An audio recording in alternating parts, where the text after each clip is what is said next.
Bonjour Audrey. Bon, c'est bon, t'es prête? Ouais, ça va, allez, prête, c'est parti. Bonjour. Merci d'être là pour raconter ton histoire. Je suis ravie qu'on ait réussi à se retrouver ici à Paris, dans ce lieu que j'affectionne tout particulièrement. Je sais que ton agenda est bien chargé, alors vraiment un grand merci à toi de nous offrir cette petite parenthèse. Audrey, tu es photographe de mariage depuis plus de 15 ans, d'abord aux côtés de ton ex-mari Tony, avec qui tu lances One and Only Paris. Puis, en 2014, après votre séparation, tu te réinventes avec Le Secret d'Audrey. Une signature qui te ressemble davantage, où on te reconnaît pour ton esthétique singulière, inspirée des maisons de couture, du style boudoir et des poses devenues iconiques. Tes images épurées et intemporelles capturent une féminité classique et une élégance romantique, portée par le noir et blanc et des teintes douces et vaporeuses. Nommé parmi les 10 meilleurs photographes de mariage en France par The Wed en 2025, on retrouve ton travail dans Vogue, Bride, Style Me Pretty ou encore Martha Stewart Weddings. Aujourd'hui, tu es bien plus qu'une photographe de mariage. Des retraites de luxe, un cours en ligne à venir, du coaching 101 autour du branding, de l'influence, des conférences partout dans le monde. J'ai envie de retracer tout ça aujourd'hui avec toi, Audrey. Donc, mais avant tout, Audrey, est-ce que tu te souviens du tout premier mariage que tu as photographié? Je m'en souviens, oui, parce que j'ai eu la pression, parce qu'on avait menti sur le fait qu'on avait de l'expérience. C'était dans un magnifique château et c'était des Américains et Brésiliens, avec des origines indiennes, déjà des Américains. Parce que mon ex-mari était américain et il ne parlait pas français. Donc on avait tout de suite exclu le marché français. On reviendra dessus, mais si on avait choisi cette carrière, c'était vraiment pour la langue. Quelque chose qu'il puisse faire. Parce qu'il était américain, on vit aux États-Unis, on arrive en France. Je l'ai forcé à venir en France. Et il m'a dit, il me faut quelque chose où je rencontre que des Américains.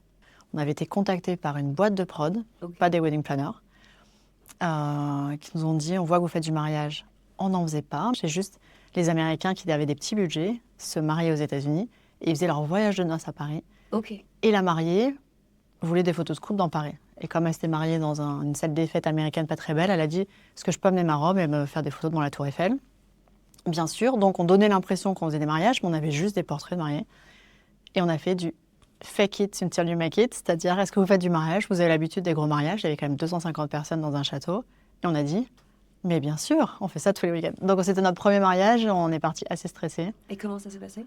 Eh bien, très bien. En fait, c'était une grosse production, on a vu les challenges, mais on avait regardé des vidéos sur YouTube à l'époque. Et malgré tout, on était à l'aise avec la partie photographie, mais là, c'était de voir, on le sait, un mariage, il y a une énergie, il y a un flow. Là, on a tout appris sur le tas, mais on a fait semblant, comme plein de choses. Il y a plein de fois dans ma carrière où j'ai dit oui, et j'ai appris, voilà, sans savoir faire. On a 6 mois pour apprendre, on essaie de se renseigner, de voir des vidéos, des podcasts. Ouais. Autodidacte. Donc c'était vraiment dès le début. Ouais. Et parce que la Audrey, plus petite, elle voulait faire quoi dans la vie? Elle savait pas trop. J'étais très bonne à l'école, j'étais très studieuse parce que j'étais quelqu'un de très timide, qui voulait faire plaisir à ses parents, qui voulait jamais fâcher personne, donc je travaillais très bien à l'école. Mais j'avais pas une passion particulière, encore moins artistique. J'ai jamais fait d'art, de photo, de peinture, j'ai vraiment aucun background artistique, mais j'étais bonne à l'école. La seule chose dont j'étais sûre, c'est que je voulais voyager. Et quand j'ai commencé mes études, j'ai en France une école qui s'appelle Sciences Po, parce que c'était vraiment typique, prépa, bonne à l'école. Très bonne à l'école. Qu'est-ce que je peux faire? Je voulais pas du tout faire de maths, tout ce qui était chiffres, c'était pas possible. Et Sciences Po, c'est la seule grande école où il n'y avait pas de chiffres, littéralement pas de chiffres. C'est du droit, de l'histoire. Et en fait, je me suis dit, je voulais être journaliste pour raconter des histoires. Et au final, je les raconte avec maintenant les images, mais c'était l'idée de raconter des histoires et une envie de voyager. Donc, au final, 20 ans plus tard, je m'aperçois que c'est ce que je fais. À quel moment la photographie est arrivée dans ta vie? Peut-être raconte-nous un peu la rencontre avec Tony. Peut-être que c'est ça qui... Exactement. En fait, donc j'avais pas de passion artistique avant. On a vécu donc Sciences Po. Je suis partie aux États-Unis. Mon premier travail, c'était chez Universal Music au service marketing à New York, parce que c'était mon rêve d'aller à New York. Parce que moi, je marche au coup de cœur et j'avais ce fantasme des États-Unis. Je crois que j'ai 43 ans, j'ai grandi avec les séries Friends, Sex and the City. Donc moi, j'avais le rêve américain. Et j'avais dit à ma mère, je me marie avec un Américain et je vivrai à New York. Et je l'ai fait. Mariée à un Américain, parce qu'on est restés ensemble 10 ans. J'ai vécu à New York, et sauf qu'en fait, et j'avais quand même fait 6 ans d'études à ce moment-là, première année d'expérience, et je me dis, le salariat, ce n'est pas fait pour moi. Mais c'était très fort comme sentiment. C'était pas un burn-out au bout de 10 ans. C'était littéralement la première semaine dans ce bureau qui était tout ce que je rêvais. Le grand bureau, le board, comme dans la série Ally McBeal, j'étais là, genre, j'y suis. Première réunion, je suis là, genre, on peut dire des gros mots sur ton... Non, on peut pas. Bien sûr. Et je me suis dit, j'en ai rien à foutre. Ah ouais, c'était pas pour toi. C'était mais vraiment puissant et de me dire, je viens de faire 6 ans d'études Et je suis pas heureuse. et je suis pas à ma place. Mais je m'en suis rendu compte tout de suite. C'était pas un burn-out au bout de 10 ans. Et vraiment, je me suis dit, ça va pas le faire. Donc, dès la première année, je me suis dit, il faut que je trouve autre chose. Plus d'être à New York, qui est une ville qui est quand même assez intense. J'adore y aller en vacances, mais voilà, moi, j'avais pas d'argent. Je viens pas d'une famille aisée. Donc là, je faisais mon travail la journée et j'enchaînais des boulots le soir.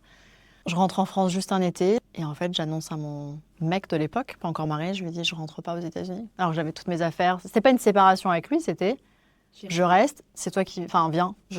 Sachant qu'à ce moment-là, ça faisait 4 ans qu'on était ensemble, qu'on ne parlait pas français ensemble, parce que je lui avais toujours dit, on ira vivre aux États-Unis.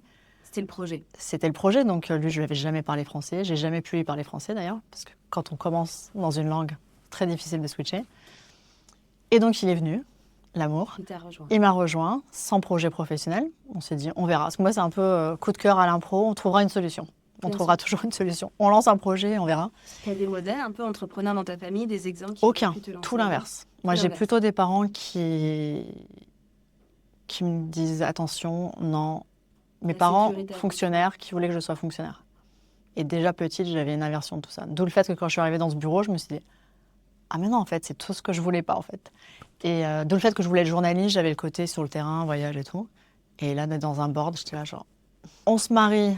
Vous vous mariez? Mais pour les papiers. Bien sûr. Parce que pour qu'ils puissent trouver un travail, parce qu'en fait, ils cherchaient un travail, on lui a dit, est-ce que vous avez un visa? Non. Et pour avoir un visa, il fallait un travail. Donc on s'est dit, allez, on se marie. C'était un vrai mariage, mais c'était quand même un mariage accéléré pour moi. Et là, la veille du mariage, il a fait une crise d'angoisse en disant, en plus en étant un homme, en se disant, je viens, et sauf que je suis complètement dépendante d'Audrey, je ne parle pas la langue, j'ai pas de travail, pas d'argent. Et sa sœur, qui était là, il avait quelques invités américains, qui lui dit, bah, écoute, avec papa, maman, on est dans la ville, c'est beau. On aimerait des souvenirs de Paris. Les iPhones n'étaient pas comme ils le sont maintenant.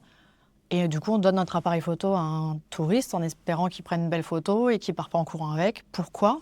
En attendant que tu parles la langue ou que tu ne ferais pas des photos pour les Américains qui veulent des souvenirs de Paris.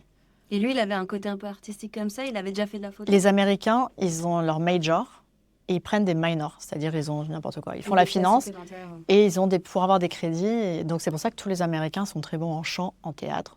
On a l'impression que tous les Américains ont fait du théâtre dans leur jeunesse. Donc il avait pris photo et cinéma. Donc il avait cette connaissance, mais lui, il était très technique. Et moi, sans le savoir, j'étais déjà très marketing. Parce que j'entends cette idée tout de suite, mais oui, c'est génial. Je voyais pas le risque en fait. Moi, c'est toujours au coup de cœur. Je dis mais carrément, à l'époque, Facebook, blog, je crée un blog, on va voir, on va trouver. Enfin moi, rien me semble impossible en fait. Donc moi, le côté marketing, sans mettre les mots que c'est du marketing, je me dis, je lance ça. Lui, il freinait, il dit, mais non, hein. Je fais, laisse-toi faire. Et c'était pour lui, c'était pas du tout. Je me suis jamais dit, moi, je vais faire de la photo. Et donc, on a créé un petit blog avec le pire nom dans le branding, One and Only Paris Photographie. Super long. Notre email, c'était contact@One and Only Paris Photographie. Donc, un enfer. Je ne le recommande pas. Dans le SEO, par contre, il y avait Paris et photographie. Donc, en fait, on a cartonné assez. On n'avait pas de concurrence à l'époque. Vous connaissez, Tout le monde, ouais. On a été numéro 1 sur Google parce qu'il n'y avait pas de concurrence. Parce qu'à l'époque, il n'y avait que des Français en France, ce qui est logique. Premier site en anglais. Mais vraiment par défaut, c'est qu'ils ne parlaient pas français. Donc, on a forcément été vers une clientèle étrangère. Et on a tout de suite cartonné parce qu'on a fait un blog, ce qui est du contenu. Et on était les seuls en anglais. Donc, naturellement, ce ne serait pas commencer aujourd'hui, ce serait beaucoup plus difficile. Et il m'a appris, donc moi qui déteste les chiffres, il me parle de F5, je sais pas quoi, je fais, oh là, compliqué, montre-moi vraiment. Moi, je suis dans l'action, en fait. C'est pas la peine de m'expliquer à l'instinct. C'est pas si compliqué que ça. Je devrais pas le dire, mais la photo, parce qu'on voit tout de suite, surtout en numérique, on voit si on s'est planté, enfin, c'est, voilà. Et puis ça marche, et j'avais pas de background artistique, mais j'avais un œil, parce que j'ai mon côté très girly, même si le mariage, à la base, ne m'intéressait pas, mais j'aime bien la mode, j'aime bien les robes, j'aime bien les maquillages, enfin, je sais pas. Donc, j'avais un œil. La composition, il n'y a pas besoin de m'expliquer la règle des 3. Bon, je sais dans un portrait ce qui est joli, ce qui n'est pas joli. Et donc, on commençait à faire des packages. Chacun, on shootait de notre côté et on mutualisait pour la retouche et choses comme ça. Mais on était un peu une machine de guerre parce qu'on était un studio, c'est-à-dire qu'on faisait vraiment de la quantité. Lui était assez frileux d'augmenter les tarifs. Moi, je voulais pousser parce que je voyais qu'on pouvait, en fait. Et ensuite, comme je t'ai dit, du coup, il y a des gens qui ont dit « Est-ce que je peux porter une robe blanche ?» Mon mariage, c'était il y a quelques jours, bien sûr. Enfin, t'es en jean ou nous, ça ne nous changeait rien. Sauf qu'en fait, ça faisait plus chic.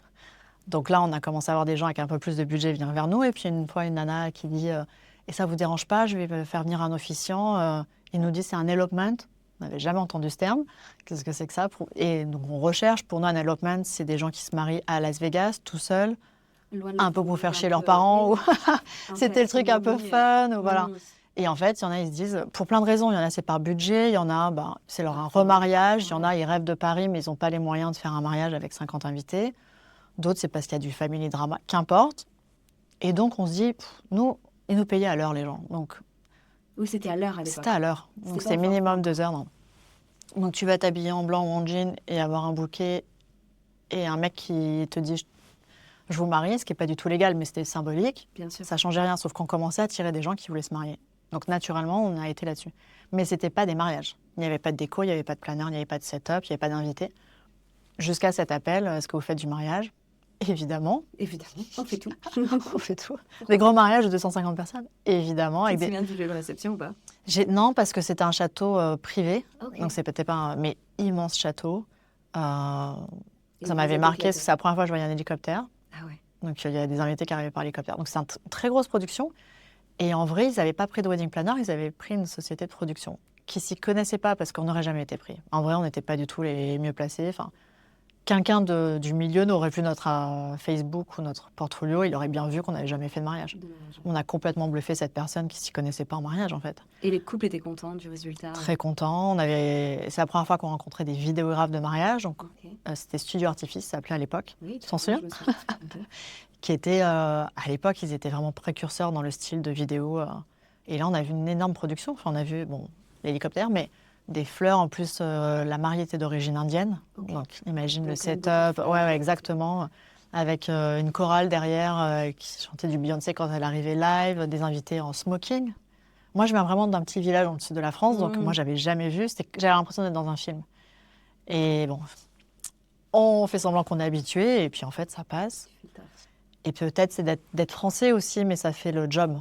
Ça donne tout de suite une image. Auprès des Américains, ils ont tant mieux, mais on a l'image d'être chic et tout ça, donc tout de suite, ça fait le job. Même si on n'a pas un angle parfait. Vous faites ça après avec Tony? En combien d'années? Tu te souviens ou pas? Jusqu'à en tout cas, notre divorce à nous, on a continué et on est monté en gamme comme ça. Ce qui était intéressant, mais c'était qu'on n'avait pas la même vision du business. On voulait rester petit. Lui, il était dans faisons du package, petite quantité, ça lui allait bien. C'est dangereux de faire autre chose, on ne sait jamais. C'est pas notre univers, un peu le syndrome de l'imposteur, mais oui, restons petits. Là, d'avoir ce qu'il avait, Et lui, c'était un technicien, donc après, il a fait de l'investissement et tout. Donc lui, il pouvait quantifier des petits shoots temps par an, en multiplié par 365 jours. Et je comprends. Et moi, mon côté, je vais dire instable. Je ne suis pas instable, mais je devenais une fonctionnaire. Je devenais une fonctionnaire de la photo. Ouais, oui. Et donc, je me suis dit, non, mais moi, je veux du luxe, je veux des belles hôtels, le Ritz et tout. Il m'a dit, mais qui va nous recevoir au Ritz? Enfin, c'est pas pour nous. Et donc là, on commençait un peu à diverger sur le point de vue pro. Perso après. Mais et cela dit, je ne sais pas si je devrais dire, mais je crois que c'est ça qui nous a séparés. Dans le sens qu'en fait, on avait vraiment une vision différente. C'est pas facile de travailler en couple. C'est une énorme force. Bien sûr. Et maintenant, je suis seule dans mon business. Je préfère être en couple. On est vraiment une force de travail à deux. Et dans le mariage, il y a beaucoup de couples d'ailleurs, ou de familles. Même il y a des grands fleuristes, les Roni et tout ça, c'est des familles. Enfin, ça donne une force, mais bon, faut savoir gérer on va dire les égos, les envies, les filles perso, pro. Ah ouais, nous on n'en avait pas. Oui. Bah, bien sûr, quand tu fais de la. Si une de tes questions, c'est comment tu trouves l'équilibre, je ne le trouve pas. Tu veux pas? Attends, ça fait partie de mes questions. On en reviendra, mais voilà. Je sais que on commençait déjà. Moi, j'avais envie de faire du mariage de luxe et de me focus là-dessus. Et lui, il y avait vraiment le côté package. Oui. On reste là-dessus, on connaît, on maîtrise. Sauf que dans tout ce qui est package, qu'est-ce qui arrive? La compétition, la copie, le plagiat. Comment tu as vécu ça, toi, justement? Mal. C'est vrai. Les gens qui disent c'est flatteur et tout. Ouais, t'avais du mal. Surtout en toute honnêteté, moi, ça me... T'étais vraiment sur ce créneau elopement à Paris. C'est fragile. Eh ben, c'est facile à copier. On sait où est-ce que tu shootes ta mariée avec la photo parfaite au Louvre. Il faut juste les gens copiaient le même site. En fait, c'était de l'édito, c'était de la mode. Mais je ne connaissais pas le terme. Mais c'est marrant. Et c'est ça que j'ai mis dans ce travail. Ouais. C'était mettre en valeur le corps des femmes, représenter toi, ta féminité, que tu n'avais peut-être pas forcément avec One and Only, où effectivement, vous faisiez plus des mariages très Paris, couple, toujours un petit peu les mêmes poses. Et vraiment, effectivement, ça t'a propulsé dans une autre catégorie de photographes. Et les clients recherchaient ça, en fait. Et c'est Ils voulaient exactement avoir ça. ton œil, elles avaient confiance en toi. Et c'est fou que tu aies réussi à créer ça en switchant. Ça a vraiment payé, quoi. Ça a payé, mais du coup, il y avait une résistance avec mon ex-mari là-dessus. Et il m'avait dit, crée ton blog, je ne veux pas que tu mettes ces photos sur notre site. C'est pour ça, quand je t'ai dit que ça commençait ça s'est fait crescendo, en fait. Ouais, parce qu'il y avait vraiment, moi, je me sentais... Et enfin, je savais que tout l'amour que j'ai pour lui, c'était vraiment une question de business, mais il m'avait dit qu'il ne voulait pas mélanger. Et moi, j'avais l'intuition que ça allait faire la différence. Et notamment pour monter en gamme, de montrer plus notre personnalité dans notre travail, de nous montrer. Donc, j'avais créé déjà ce blog. Ok, donc ça, tu le fais toute seule à part? Je le faisais déjà à part. Et quand on s'est séparés, c'est moi qui étais à l'origine de la séparation. Et un peu peut-être par culpabilité et tout ça, je lui ai tout laissé. L'appart, les affaires et le business. Et comme tu dis, il a fallu que je reparte de zéro. C'est-à-dire que je perdais ma première page, la première position sur Google. Je perdais mon nom, ma réputation. Quand même, les gens savaient qui j'étais derrière, mais pas totalement. Quand on contacte en son propre nom alors qu'on était un couple, on avait l'histoire franco-américain, c'était vendeur. C'était votre storytelling. Ouais, donc là, je sais quand je suis repartie de zéro, j'ai eu peur. J'imagine. Le côté personnel, parce que je partais littéralement, j'ai pris ma petite valise, je fais bon, il faut que je recommence. Et niveau business, je perdais tout. Et en fait, ça a marché tout de suite. Parce que je crois que les gens, ils avaient vu qui était derrière les réseaux sociaux. Parce qu'il n'y avait que moi qui les animais. Ils avaient quand même reconnu. Donc, tout naturellement, ils ont switché sur l'autre. Ouais. Donc, comme quoi, le personal branding, il est fort. Parce que oui, c'était notre marque, mais j'incarnais déjà la marque. Donc, en fait, ils m'ont quand même suivi. Les planeurs ont fait aussi le lien. Pendant plus d'1 an, on continuait à travailler ensemble parce qu'on avait booké des mariages ensemble. Et on était en très bon terme. Donc, on n'avait aucun problème à bosser ensemble. Mais on n'avait pas dit dans l'univers du mariage qu'on était séparés. Parce qu'on s'est dit, c'est pas très good vibe de parler, c'est votre mariage. Bon, nous, on est divorcés. Il y avait une transition, les gens ne savaient pas. En fait, ça faisait depuis 1 an qu'on était séparés parce qu'on a assuré encore les contrats ensemble. Et on ne savait même pas est-ce qu'on doit continuer. En fait, ce n'était pas nécessaire. Je me suis aperçue que toute seule, ça marchait. Et en fait, ça a fait une transition hyper smooth. Donc, donc ce côté édito, en fait, il a pas choqué tant que ça. Et ça a été mon succès parce que je ne pouvais pas copier ce que je faisais avec One and Only, déjà par respect pour lui. Je ne voulais pas copier. On avait déjà assez de gens qui nous copiaient. Et c'est ma force, en fait, c'était de faire ça. Je ne pouvais pas faire la même chose qu'avant. Ce n'était pas mon point fort. Et comment tu as tiré tes clientes, alors? Comment tu as réussi? Les réseaux sociaux. Que les réseaux sociaux. Que les réseaux sociaux. Parce que même à ce jour, mon site n'est pas sur les premières pages de Google. C'est les réseaux sociaux. Instagram a commencé à arriver à ce moment-là.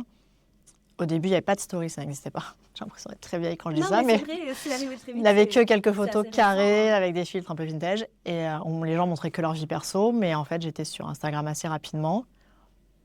Après, ils ont mis des stories, je commençais à montrer Paris, un café, des fleurs, sauf que ça cartonne. En fait. Les Américains, ils adorent. Après, ma vie, et c'était pas ma vie en me montrant moi, c'était ma vie, mais ton lifestyle. Mon lifestyle. Les cafés où je vais, tes meilleures adresses. Mes meilleures adresses et tout, et ça marchait. Et après, j'ai retourné un peu la caméra et ça marchait encore mieux. Même à l'heure actuelle, par exemple, si je montre mon appartement, je vois, je regarde les stats, j'adore regarder tout ce qui est analytics, j'ai 2 fois plus de visibilité que si je montre des photos de mariés. Ok. Les gens aiment voir ce qui se passe derrière. Oui. Je pense qu'on est dans un monde qui est aseptisé de perfection, de l'image parfaite. Et puis, ils ont envie aussi de créer un lien, malgré tout, avec la vraie Audrey. Ouais. À quel moment tu t'éloignes un petit peu de ça pour faire du gros mariage, pas forcément en quantité, mais en budget? Là, j'ai eu tout un travail d'essayer d'aborder des wedding planners parce que les mariages que je faisais avant, il n'y avait pas la production que je connais maintenant avec des wedding planners, des designers, des fleuristes. Parce que oui, dans l'univers du luxe, c'est pas juste le fleuriste qui fait toute la déco. Le fleuriste, il fait que les fleurs. Il y a quelqu'un qui fait le design des fleurs. Donc tout ça, en fait, je suis montée en gamme en essayant de networker, ce qui était vraiment pas facile. Parce que c'est un monde qui est très fermé. Mais c'était en essayant de contacter les hôtels, les wedding planners. Et au tout début, c'est faire des style shoots. Parce que, j'allais dire sortir de la rue. Faire des shoots que dans la rue, quand il n'y a pas de setup, pas de déco. Convaincre quelqu'un que je peux prendre en photo le château de Vicomte. Les gens... Il te faut des images. Il faut des images. Les gens, ils ont besoin de preuves. Pas que des images de couple. Ils ont besoin de preuves. C'est humain, c'est frustrant parce qu'on se dit... Les shoots, ça propulsait aussi vachement ton portfolio parce que tu pouvais aussi amener ta propre identité de marque sur quelque chose qui était parfaitement réalisé, sans aucune surprise, et tu avais le temps de prendre des belles photos, des détails, etc. C'est moins le cas aujourd'hui, je trouve. Les style shoots, ça complètement, c'est limite mal vu. C'est limite maintenant, aujourd'hui, non, il faut que tu fasses du vrai, quoi. Ouais. Mais C'est limite maintenant, le style shoot, ça veut dire que tu n'as pas vraiment de clients. C'est un peu, c'est ça que ça donne. Mais quand on veut commencer, moi, je recommande à tout le monde toujours d'en faire. Au moins d'en faire 1 ou 2 au début pour avoir les images. Ouais. Moi, je pense qu'il faut toujours en faire. À l'époque, on se mettait la pression, style shoot égale publication. Oui. Maintenant, c'est plus le cas. Il faut se dire, on s'en fout des publications. Maintenant, j'en vois plus de soumission. Je compte sur mes réseaux sociaux, les réseaux sociaux des gens avec qui je me suis associée sur le shoot. Et pour que de notre côté, on publie. Les blogs, Stammy Pretty, c'était énorme quand j'ai commencé. C'était énorme. Ça changeait des carrières. Et d'ailleurs, tu en as Non, c'est encore important. C'est important, mais je ne les cherche plus. Mais plus des styles shoots. Et en tout cas, c'est plus. Je me dis pas, c'est un échec, on a fait un shoot, il n'a pas été publié. Mais s'il a été viral tout seul, c'est-à-dire, c'est pas une publication, mais on a fait un reel et ça a cartonné, moi, je suis contente. Ça a plus d'impact. Les blogs et tout ça, j'ai plus. Ouais, ça a complètement changé. Donc, faire des style shoots, ça a vraiment changé ma carrière. Parce qu'on ne me faisait pas confiance, oui, les gens ne pensaient pas à moi pour certaines choses. Donc, commencer à mettre des fleurs, commencer à mettre un setup, faire toutes ces choses. Et ensuite, booker le premier mariage. Et puis, en faire des tonnes sur chaque mariage, c'est-à-dire rester un peu plus longtemps, c'est-à-dire proposer des idées. C'était pas juste, je suis bookée pendant 10 heures, je vais prendre des photos en mode documentaire total, j'influence rien. C'est vraiment du business et c'est pas très politiquement correct de dire ça, mais la mariée, elle est super belle, elle a une super robe. Je vais essayer d'en faire un peu, genre optimiser. Bien sûr, c'est pour après tout le business par derrière, c'est hyper important. Il y a des mariages, oui, j'y allais, je faisais mon taf, ils étaient contents, mais je faisais ce qu'on m'avait demandé parce que c'est horrible à dire, mais je ne pouvais pas m'en servir d'un point de vue communication. Et c'est horrible parce que les gens vont dire tu fais ça que pour les jolies filles ou celles qui ont du budget, qui ont des belles fleurs.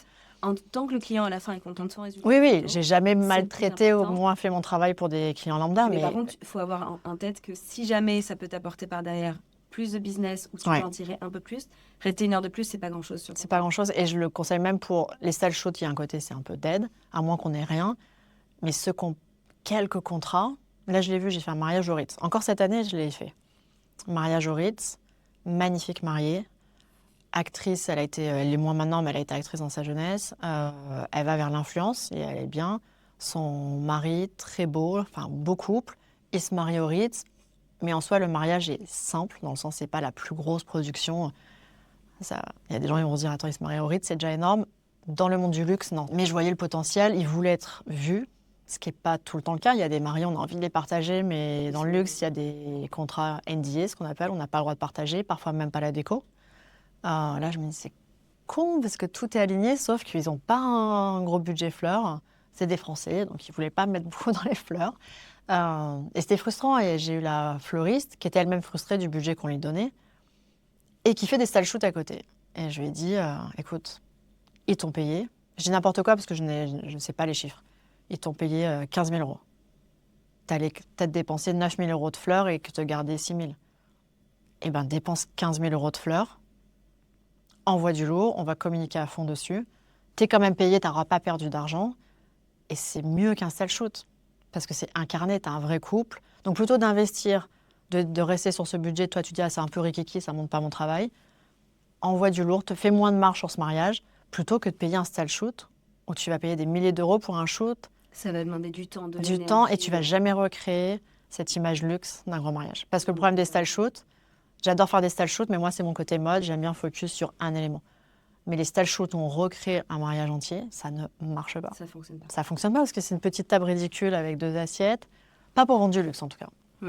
Donc je conseille aux prestataires quand ils ont des contrats, s'ils estiment que c'est trop bien mais qu'il manque un petit quelque chose. Oui, et puis il faut que tout soit aligné. Là, l'avantage de cette fleuriste, tu étais là pour faire les belles images. Oui, parce qu'on s'est contacté. Quand tu mets un peu plus, que tu crois en couple et que tu mets énormément d'investissement dans les fleurs et qu'au final tu retrouves 3 pauvres photos à la fin de la journée. Complètement. C'est terrible aussi. Mais il faut avoir le côté business. Là, je t'ai expliqué, comme on a été au bout du truc, la mariée me montre son mood board, elle avait plein de super idées, mais on connaît le jour d'un mariage.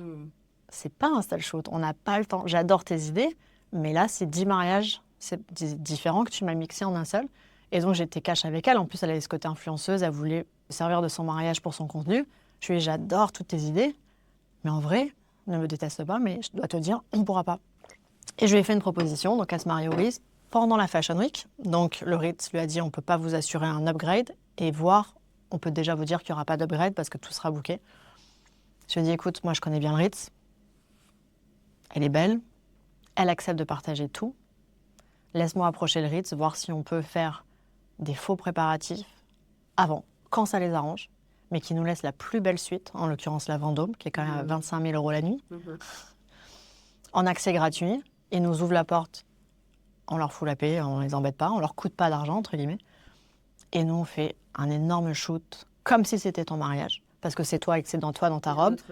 Et on a 3 jours. Et donc, je suis allée vers tous les prestataires en disant, voilà, c'est de l'argent en plus, parce que ça les a mobilisés. La fleuriste, elle a amené des fleurs. La make-up, elle se servit du test make-up. Mais en vrai, elle est restée toute la journée. Ça n'aurait pas été facturé pareil. Donc, tout le monde a fait un effort. Mais derrière, ce mariage, il a été publié. C'est pas vraiment les photos du vrai mariage que retiennent les gens. C'est ses préparatifs. Parce qu'on en a créé un shoot mode. Et personne ne le saura jamais. Non. Maintenant, tout le monde le sait. Mais ce que je veux dire, c'est qu'on a tous investi du temps et de l'argent. Moi, j'ai traversé Paris pour aller les chercher, je sais pas quoi, des gâteaux. Sur une saison, qu'est-ce qui pourrait valoir le petit investissement supplémentaire? Mais se mettre tous effectivement d'accord, parce que moi, toute seule, j'aurais pas pu le faire si la fleuriste n'avait pas accepté de mettre. Et effectivement, une fleuriste qui se dit, je vais mettre plus de fleurs, mais si derrière la photographe le savait pas ou s'en fout, c'est malheureux à dire, mais les photographes qui, je sais, pas moi, donc ça me dépasse, mais des prestataires qui disent on n'a jamais reçu les photos, ils n'ont pas fait les photos. Bon. Mais vraiment être tous d'accord, comme un style shoot, mais le faire avec une vraie mariée. Et limite, au passage, on n'a pas perdu d'argent. On a juste bossé un peu plus. Un peu plus sur un contrat déjà signé. Ouais. Ok, super intéressant. Tu es une des seules photographes de mariage qui shoot en robe et en talons aiguilles, Audrey. Cela fait aussi partie de ton image de marque. J'ai envie de parler un peu de branding avec toi, ce côté très fashion que tu rattaches à ton image. Quel conseil pourrais-tu donner aujourd'hui à quelqu'un qui se lance et qui aimerait justement se démarquer et toucher un marché haut de gamme sur le mariage ou autre? Comment t'as fait, toi? Comment j'ai fait, moi? Moi, déjà, c'est mon goût. Très féminine, très girly, donc c'est mon goût. Je ne vais pas dire aux gens de faire un copier-coller de moi ou de quelqu'un d'autre, juste pour dire c'est comme ça que ça marche dans le luxe. Donc, ce que je vais dire, ça peut être challengé. Je ne dis pas que c'est des vérités. Mais dans le luxe, il y a quand même tout ce qui est les univers du luxe, fréquenter les hôtels, connaître les codes. Mais il faut le faire comme des devoirs, mais connaître les codes. Moi, je ne connaissais pas les codes des palaces, les codes de... Plus par éducation, je ne viens pas de ce milieu, mais au début, beaucoup observer, s'immerger dans ces univers. Moi, j'encourage les gens à rentrer chez Chanel, sans rien acheter, on n'a pas les moyens, mais voir un peu comment se passe l'expérience. Donc au début, j'allais faire mes rendez-vous dans les palaces.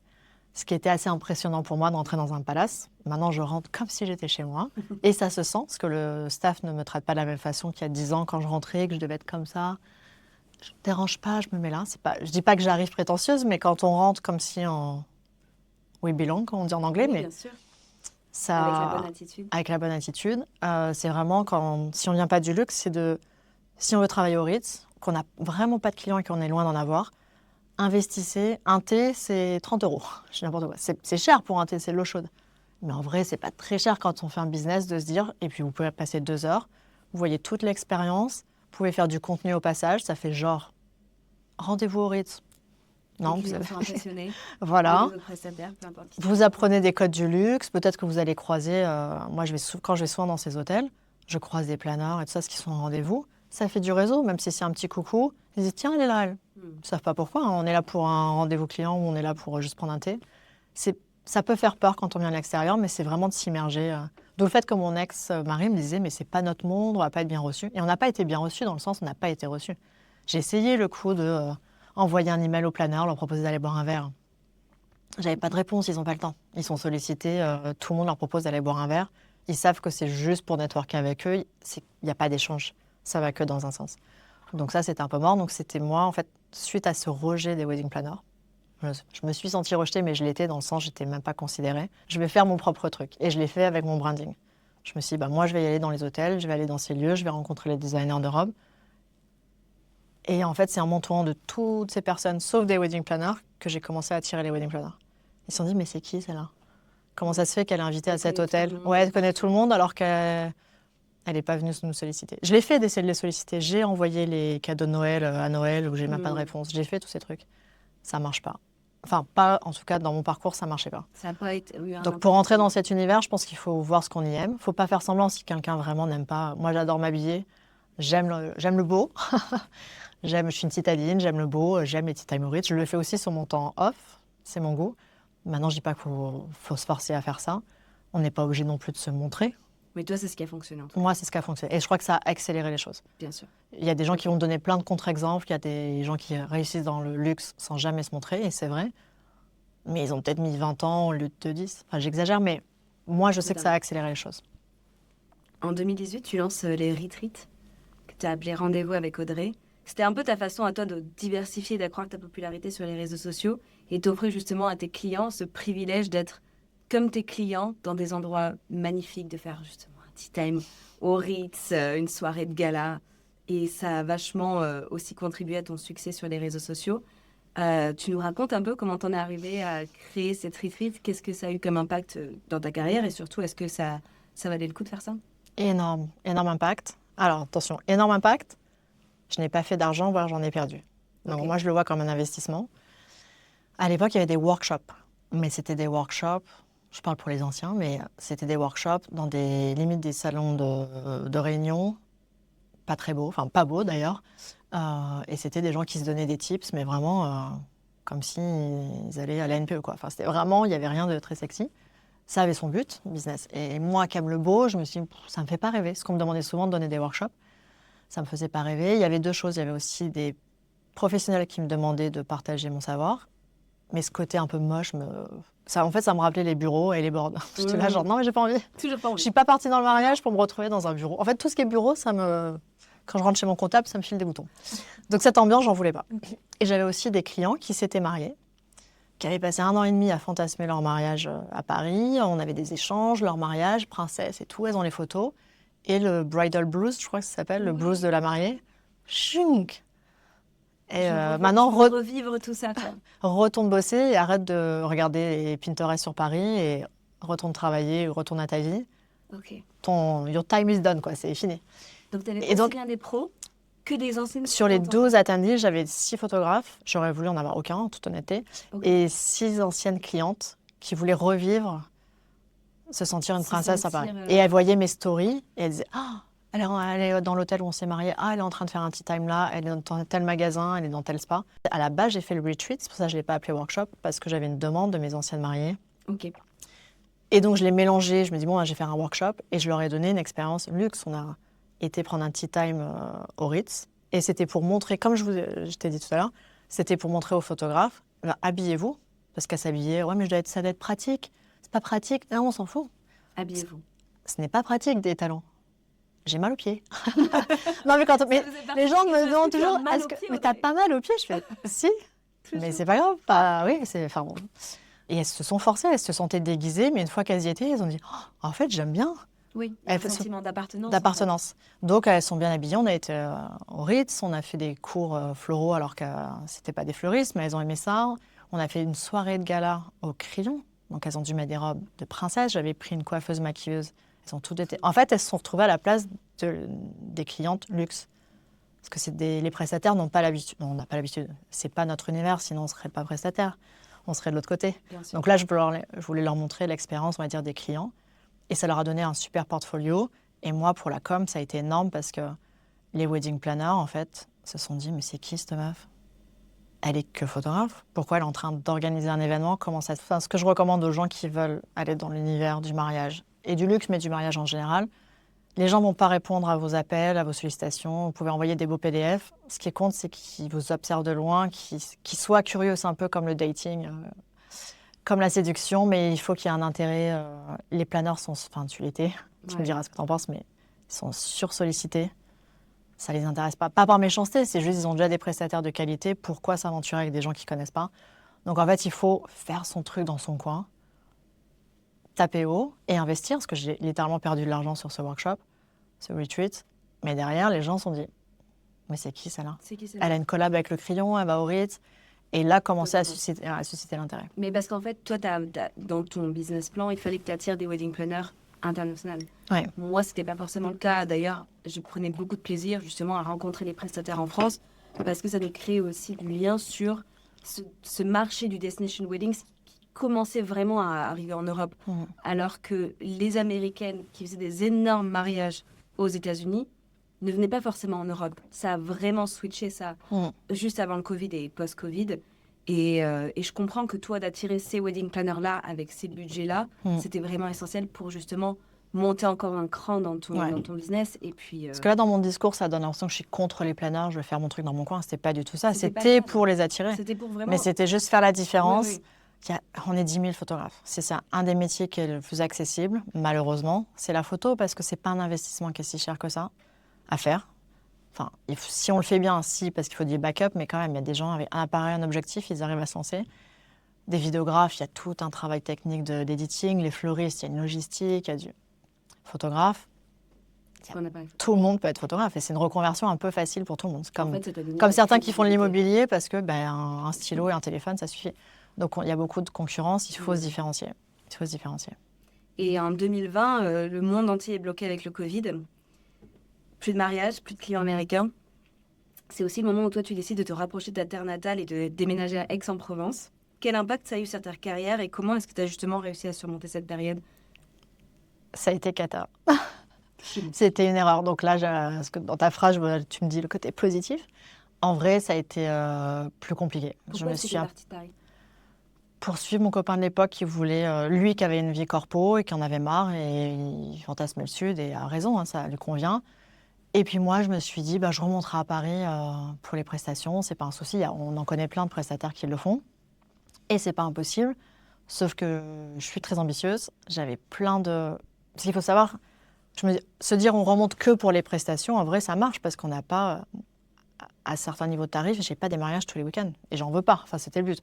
Donc on se dit, attends, si tu remontes 15 fois par an, c'est gérable. Pas un big deal, mais sauf qu'en fait, pour choper ces 15 contrats, je fais des rendez-vous, du networking tous les jours. Ça, tu l'as complètement perdu. Et perdu, si je me suis épuisée en vrai à faire des... Je devrais pas dire ça pour les gens qui veulent se dire, je peux habiter au fin fond de la Bretagne et faire du luxe à Paris. Moi, j'y crois pas trop. Quelqu'un peut me prouver le contraire et je serais ravie. En tout cas, toi, ça n'a pas fonctionné. Et parce que justement, tu avais cette image tellement... Je me suis épuisée. J'ai continué à le faire, mais je me suis épuisée à faire les allers-retours. Là, d'ailleurs, dans quelques mois, je reviens à Paris. Officiellement. Donc, pour moi, ça n'a pas été un bon move. Mais après, je peux comprendre les gens. J'ai pas de famille. Ça fait dramatique. J'ai pas d'enfants. Donc, je pouvais sacrifier mon temps libre à être tout le temps dans un hôtel, Je pense quand même, je ne voudrais pas mentir aux gens en disant vous pouvez faire tous les mariages du monde en étant au fin fond, aucune visibilité au fin fond. D'un point de vue logistique, il faut rencontrer les gens. Se cacher derrière des emails et envoyer ses PDF, ça va avoir ses limites. Il faut aller à des conférences, il faut aller rencontrer les hôtels, il faut rencontrer les clients, il faut rencontrer les gens, il faut être... Faut se montrer. Moi, j'ai eu des contrats parce que littéralement, j'étais à un hôtel, j'ai croisé une wedding planner. Ah, t'es là. Attends, j'ai une demande pour telle date. Tu peux pas. Ouais. Vraiment, c'était parce que j'étais devant ses yeux à ce moment-là. Ok, donc le retour à Paris. Bientôt. Bon, j'adore Paris aussi, donc c'est vrai que c'était aussi le quitter, c'était un peu dur. Tu l'as jamais quitté, mine de rien. Non. Mais c'est vrai que t'as eu. Les gens s'en rendent pas compte. Et mes clients, je leur ai pas dit que j'étais partie, parce que je pense que ça aurait pu te desservir un peu, mais après, tu fais tellement d'événements aussi en Provence que ça faisait sens. Oui. Aussi fait en Provence. Mais peut-être plus la Côte d'Azur. En vrai, mes clients sont plutôt sur la Côte d'Azur que sur la Provence. La Provence, c'est pas... C'est l'entre-deux. Niveau budget, je sais pas comment toi tu le ressens, mais là, même les gens qui viennent de belles familles, qui ont des gros budgets, s'ils choisissent la Provence, c'est pour le côté low-key, quiet luxury, comme on dit. Alors que les gens qui ont des gros budgets vont plus la Côte d'Azur, les gros bands, Voilà. Ok. Exactement. On va parler un peu plus d'aujourd'hui. En 10 ans, les destination weddings ont explosé en Europe. Avant, les Américains ne pouvaient pas vraiment trop concevoir se marier loin de chez eux, hors USA. Aujourd'hui, tout le monde se marie en Toscane, sur la Côte d'Azur ou en Provence, comme tu dis. Est-ce que tu peux parler un petit peu de ton client type? Américain, toujours. J'ai aussi des Asiatiques hongkongais, mais moins pour les mariages, plus pour ce qu'on appelle du pré-wedding, où ils investissent des gros budgets, parfois des budgets des Français. Serait fou quand ils voient les budgets, mais des dizaines de milliers d'euros pour se prendre en photo en Europe. Et ensuite, ils se marient en Asie, mais ils ont ces magnifiques photos qu'ils vont faire défiler le jour de leur mariage. C'est un peu du statut, mais ils veulent montrer qu'ils... Plus fiançailles, ils demandent en mariage. Oui, exactement. Ouais. Okay. Des photos, ils sont dans leur robe... Enfin non, ils sont dans des robes de mariée qu'ils ont louées. C'est pour montrer, en fait, c'est un peu l'équivalent du logo. Parce que la clientèle asiatique aime bien montrer qu'ils achètent des marques. Là, c'est pareil. Ils se sont payés Audrey à Paris et ils ont fait des photos à Château d'Eau-le-Vicomte. Littéralement, c'est statutaire. Donc, j'ai ce pan de mon activité qui est très sympa. C'est des très beaux budgets, mais tu n'as pas la pression d'un mariage. Quand je dis pression, Un mariage, on va pas se mentir, c'est intense. On n'a C'est pas bien le temps de intense. boire, pas le temps d'aller faire pipi, on n'a pas le temps de manger, ou on ne donne pas à manger, c'est un autre débat. Ouais, c'est intense. Et on n'a que nous à gérer. Enfin, c'est moi et les clients, et éventuellement la maquilleuse, mais ça. Et la clientèle américaine, c'est une clientèle, la mienne en tout cas, qui aime la mode. C'est très important pour eux, c'est un peu méchant à dire, mais auto-centrée. J'ai pas une clientèle qui me dit je veux pas vraiment de photos, faites du documentaire 100%, je veux que ce soit que pour ma famille et les amis.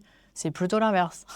J'ai une C'est leur clientèle, moment. c'est leur moment. Oui, bon, votre second shooter, il peut aller couvrir le cocktail, mais je sens que ces photos, ils vont pas en faire grand-chose. Ils se sont payés Paris, ils veulent kiffer Paris, et ils ont une robe couture. Pour info, parce qu'il faut parler chiffres, mais des robes couture, on est dans des 100 000 euros de budget. C'est pas pour qu'on la voit à peine sur sa photo. C'est pas une petite robe à 2 000 euros d'un petit créateur local. Il faut la mettre en scène, il faut que cette robe, elle ait son moment. Les gens qui viennent vers moi, c'est pas des gens qui veulent être discrets. Ils ont vraiment leur liste de photos. Ouais. Ça t'est Donc- déjà arrivé d'en manquer une justement et de te dire mince. Non, parce que j'ai des équipes déjà. Ok. Donc j'ai des moments où je peux pas être à 2 endroits, donc j'ai des équipes. Et vraiment, moi, on fait les briefs avec les planeurs, avec les clients. Qu'est-ce qui est important pour vous? Évidemment, les gens ont tendance à dire tout est important. Mais qu'est-ce qui est vraiment... Et c'est pour ça que j'ai une équipe, parce que ceux qui me disent je m'en fous de mes invités, je leur fais pas confiance. Ok, mais il va quand même faire des photos parce qu'il serait... Je ne pourrais pas qu'ils me reprochent qu'ils n'ont pas machin. Comme les photos de famille, j'ai plein de clients, non, mais on veut pas de photos de famille. On va quand même les faire. Mieux vaut les avoir, parce que je veux pas les reproches ensuite. Mais on va quand même axer sur... Donc c'est vraiment travailler en amont sur le planning. Comment tu fais d'ailleurs Avec par la rapport à planeur. ça? Tu leur fais un questionnaire? Comment tu réunis toutes ces informations hyper importantes pour toi pour assurer après le jour J? Je faisais avant un questionnaire et en montant en gamme, je m'aperçois qu'ils ne le remplissent plus. Ok. Ils ont pris un planeur pour ça. Hmm. Donc en général, j'ai un call avec eux. J'essaie d'avoir un peu leur état d'esprit, l'image qu'ils veulent donner. Tout ce qui est un peu technique, donc questionnaire, timing et tout, c'est pas une clientèle qu'on va emmerder avec ça, j'ai envie de dire. Bien sûr, C'est pour ils ça ont qu'ils leur ont pris wedding un planner. planeur, ouais. Et les wedding planners, à ce niveau-là, ils comprennent l'intérêt de travailler avec les photographes, vidéographes, avec l'image en général. Bien sûr. Quand j'ai commencé, les planeurs nous envoyaient, mais ouais, mais là, par rapport, démerdez-vous. Faites au mieux, faites des miracles, mais ne nous embêtez pas. Alors que maintenant, j'ai littéralement des calls où, je dis pas qu'ils font tout autour de nous, mais tu as besoin de combien de temps, et ci, et ça, et le coucher du soleil. Les planeurs, c'est aussi leur business. S'ils ont des beaux visuels, ils vont pas nous mettre en échec. Et Bien tout le monde veut du contenu. Et maintenant, il y a le nouveau job qui est le content creation. Alors ça, j'ai découvert ça il n'y a pas si longtemps que ça. Explique-moi. Mais je le faisais un peu avant tout le monde. En fait, c'est de tout couvrir à l'iPhone et d'avoir un côté Ok. instantané. Et moi, alors, je le faisais en backstage, oui, et je mettais dans mes stories qui disparaissaient. Je le livrais pas forcément aux clients. Enfin non, je le livrais pas aux clients d'ailleurs. De temps en temps, une mariée me disait « Ah, j'aimais bien cette vidéo avec ma bridesmaid, tu peux me l'envoyer ?» Mais c'est pas quelque chose que je livrais. Maintenant, dans mon offre, j'ai du content creation Ok. et je leur livre. Donc, je leur livre tout ce qu'on a fait, sans filtre. Donc, il y a tout. Et en plus, on leur fait... j'ai quelqu'un dans mon équipe qui leur fait des reels. Et ouais, donc c'est un métier. Et à la base, c'était pour le backstage. Les fleuristes qui voulaient du backstage, c'était pour les prestataires. Sauf que les mariés, ils l'ont vu sur Insta et commençaient à envoyer des messages. Je ne pouvais pas m'envoyer ça parce qu'en fait, c'est aussi sympa. Ça ne remplacera pas une vidéographie professionnelle ou photographie professionnelle. Aussi de rien louper de son mariage en fait. Ouais. D'avoir tous les côtés Ouais. parfaits de la vidéo, des photos, mais aussi de savoir ce qui s'est passé, les Ouais. petits moments, de voir tous les prestations. Les gens, ils préfèrent avoir trop que pas assez. Bien sûr. Ils veulent avoir tout parce qu'ils ne veulent pas juste l'interprétation d'un vidéographe ou d'un photographe. Ils veulent tout voir, tout. Parce que si les invités, ils matraquent en photo. Donc, ils retrouvaient des photos des invités et ils nous disaient « Vous n'avez pas ce moment ?» Enfin, on a tous eu cette angoisse de « Ben non, en fait, j'étais avec toi, j'étais pas là-bas. » On ne pourra jamais concurrencer 300 personnes qui prennent des vidéos à un moment donné. Et en fait, on est tous complémentaires. Je crois qu'il faut foutre les égos. Voilà. J'ai été payée, bien payée. Je fais mon taf. Ils sont contents. On n'aime pas que les gens nous empêchent non plus. Je dis pas que j'ai envie qu'il y ait 300 personnes qui prennent la même photo, mais de toute façon, la tendance, elle est comme ça. On ne peut pas revenir dessus. Oui, il faut s'adapter. Il faut s'adapter. Et moi, ma façon de m'adapter, c'est de le contrôler. C'est de l'offrir. De proposer ce service pour pas que d'un seul coup, dans une petite chambre d'hôtel, il y a moi et un second shooter. Il y a un vidéographe et un second vidéographe. Il y a un content creator et son assistant. On commence à être beaucoup. Et maintenant, tu as des prestataires, fleuristes, planeurs et tout, qui veulent leur backstage. Donc ils viennent aussi avec leur propre. Et là, ça commence à être trop, en toute honnêteté. J'ai fait un mariage récemment, le mois de janvier, en Thaïlande. On avait 5 drones dans le ciel pendant la cérémonie. Le vidéographe, le photographe, ils avaient un photographe hongkongais. C'était en Thaïlande, mais c'était des Hongkongais. Le mien, Le lieu avait pris une équipe backstage et les fleuristes. C'est trop. C'est trop. C'est trop dans le sens, là, ils vont se toucher, ils vont tomber sur les gens. Et moi, j'ai pas mon angle. Ouais. Je n'ai pas mon angle. Donc, c'est ma façon, c'est la tendance, je vais pas lutter. Puis les gens doivent être contents d'avoir un devis où dessus il y a des options offertes. Exactement, ouais. Ça, Mais moi, c'est vraiment par égoïsme. Et c'est pas de l'ego, je veux pas plus d'argent ou quoi, c'est que je veux éliminer des gens autour de moi. Après, je travaille avec des gens qui font ça intelligemment. J'ai travaillé avec des très bons content creators cet été en Italie. Mais il y en a des moins bons. Et quand j'ai moins bons, je m'en fous un peu de ce qu'ils font, leurs résultats. C'est juste s'il y a trop de gens. Ça impacte. Ouais. Ok. Et t'as déjà refusé un mariage en te disant vraiment là, je le sens pas, c'est pas. Oui. Comment? Je suis plus disponible. La date n'est plus disponible. Okay. C'est rarissime quand on a un très mauvais feeling sur le client. On fait un call et on est là genre. Tu fais toujours un call avant de signer un contrat? Non. Et de moins en moins. Pas que je refuse, c'est que les gens, de par mon personal branding, ils te veulent toi. C'est ça, mais ils me connaissent déjà. Ouais. Ils ont pas un call en général, c'est pour. T'as moins de façon de filtrer, toi. J'ai moins de façon de filtrer, mais j'ai la chance, ça match. En général, ça match. Parce que mon branding est tellement fort, j'attire des gens qui ont les mêmes valeurs et qui vont se dire, je sais pas, ça va matcher en fait. C'est rare qu'on se plante. Et si on fait des calls, justement, en général, les gens qui veulent des calls, c'est pas forcément mes clients dans le sens. Si je dois t'expliquer qui je suis et mon style, c'est que déjà tu me connais pas, donc c'est que ça veut dire vraiment c'est sociologique. Mais les gens qui font des calls, les planeurs me disaient on va te faire un call lundi, mais je sais que mardi il parle à un tel et mercredi un tel. C'est pas un feeling quoi, c'est sur du dating, c'est de la quantité. Ils vont peut-être aller au moins cher, peut-être aller à celui qui a été publié dans tel magazine. Je sais qu'ils sont pas là pour moi, et c'est pas de l'ego trip, c'est quand j'ai ce genre d'entretien envoyé par des planeurs, c'est loin d'être acquis pour moi. Moi, ce qui reste le mieux, c'est est-ce que tu es dispo, c'est quoi ton tarif? Le contrat, il est signé dans la foulée.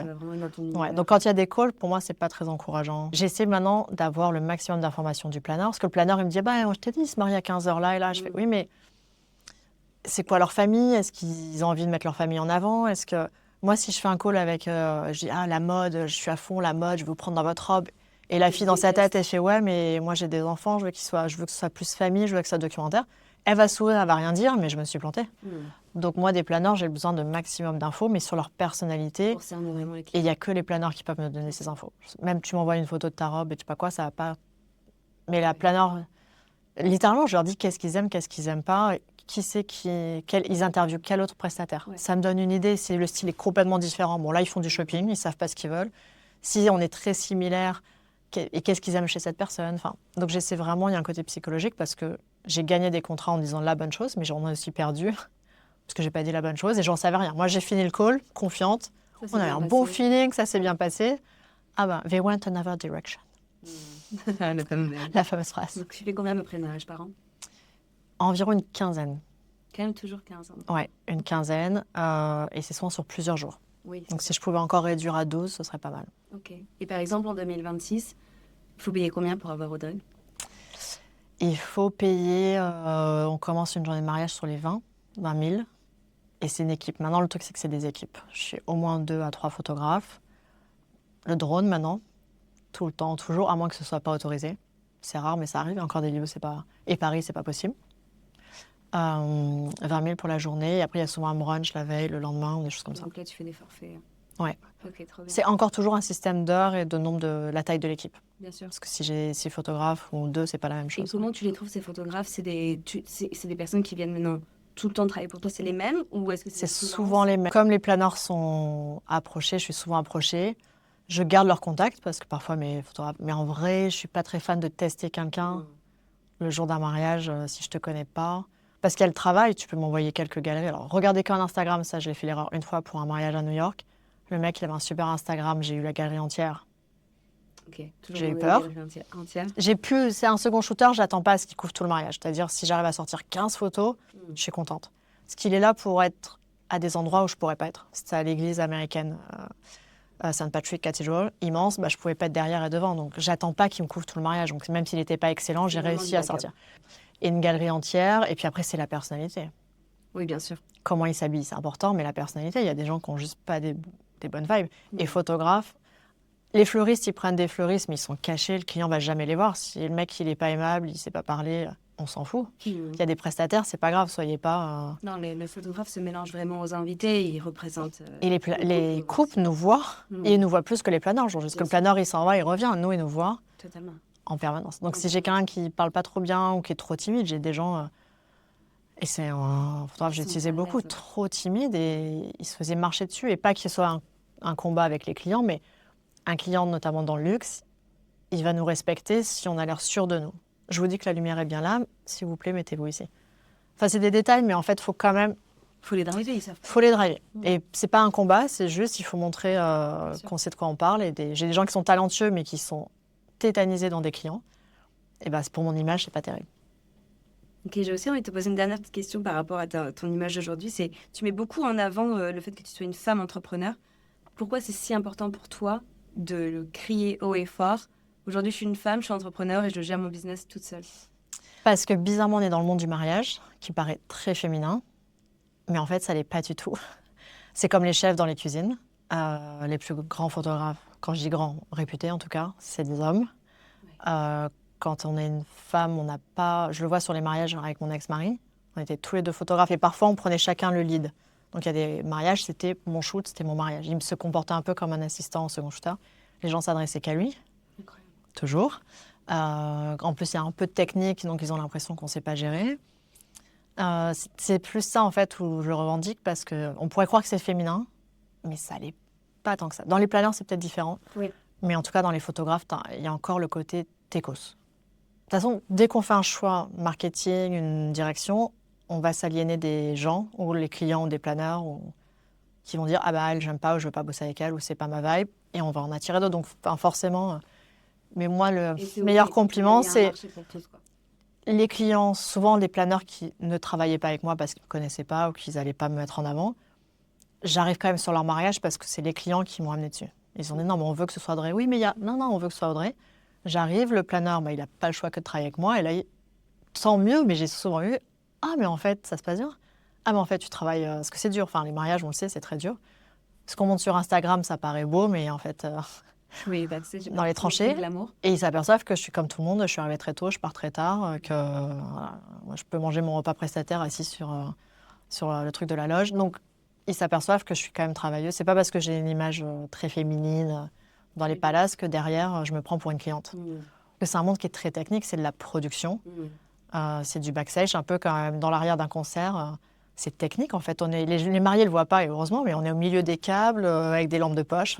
Il y a le côté glamour dès qu'on arrive au mariage, mais ce qu'ils ne voient pas, c'est derrière les conditions. Et aujourd'hui, tu te lances dans un nouveau projet de classe en ligne.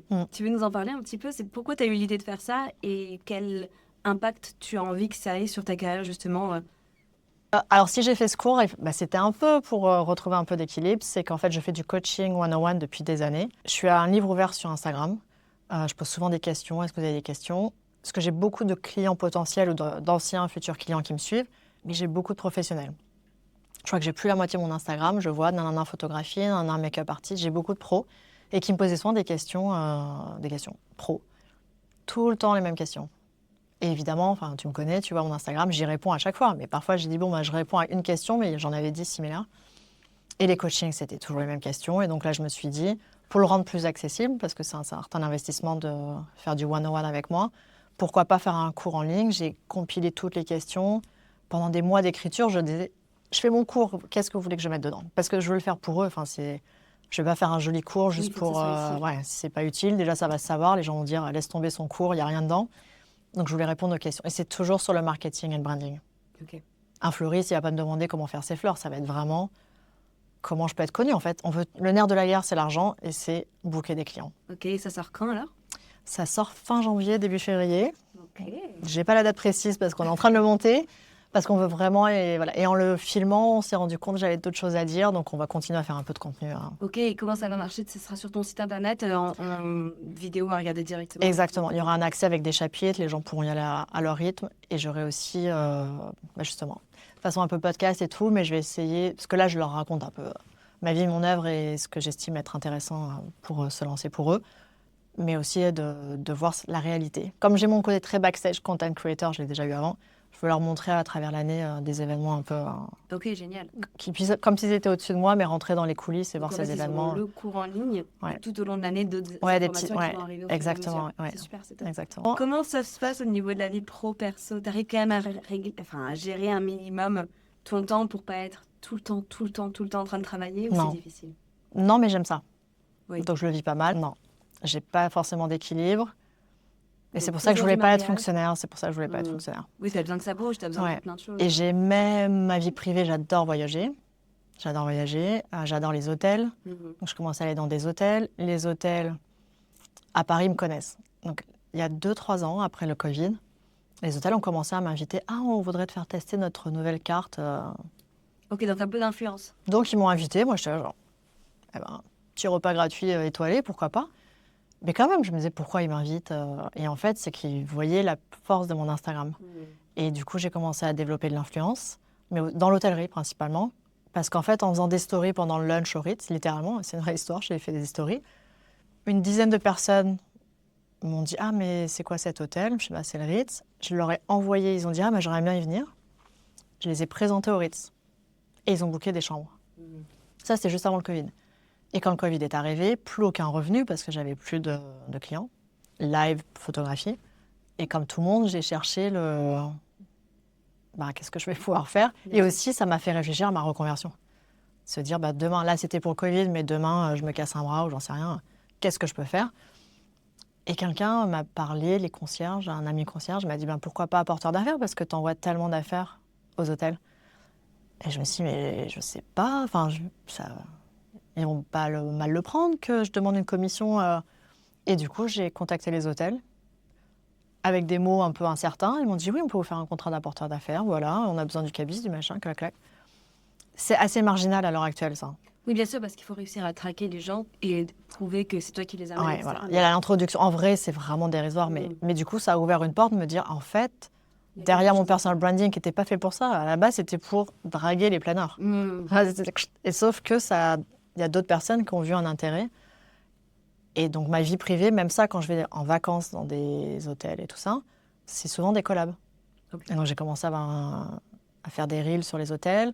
Donc, il y a tout un pan d'influence. Et juste une dernière petite question pour toi. Ouais. Et c'est un peu la question récurrente que je poserai à toutes mes personnes à ce podcast. Si, en sortant de cet entretien, enfin, cette conversation, tu pouvais faire quelque chose vraiment que pour toi, qui va te procurer beaucoup de joie, ça serait quoi? Donc, rien à voir avec le business. Que pour toi. C'est toujours attrait, beauté, voyage et tout. Ça va être tout ce qui va être décoration d'intérieur, intérieur design. J'ai vraiment le pan voyager. Et là, j'ai eu des projets IMO cette année, mais voilà, ce serait... Quand je repense reconversion et tout, ce qui me ferait plaisir, c'est tout ce qui est décoration d'intérieur. Ok.